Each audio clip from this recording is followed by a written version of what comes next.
நான் தான் உங்கள் பேர் கிரில்ஸ். பிரிட்டிஷ் ராணுவத்தில் பணிபுரிந்திருக்கிறேன். இப்ப நான் ஓடி வந்தேன்னா ஹெலிகாப்டர்ல இருந்து இறக்கி விட்ட உடனே ஒரு சிங்கம் என்ன துரத்த ஆரம்பிச்சிருச்சு.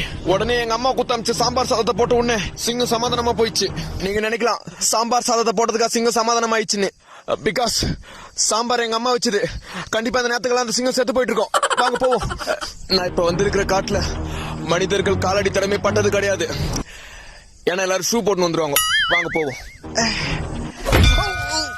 போச்சு. எனக்கு இப்போ ரொம்ப பசிக்கிறதுனால இன்னைக்கு இந்த கல்லுதான் நமக்கு சாப்பாடு. இந்த கல்லுல விட்டமின் டி புரத சத்து இருக்கிறதுனால ரொம்ப காரமா இருக்கு. பட் இருந்தாலும் என் பொண்டாட்டி வைக்கிற இட்லியோட இந்த கல் எவ்வளவு மேல் தான். ஹெலிகாப்டர் வந்துச்சு. கிளம்ப வேண்டிய நேரம் வந்துடுச்சு. கயிறு இருந்துச்சுடா. கயிறு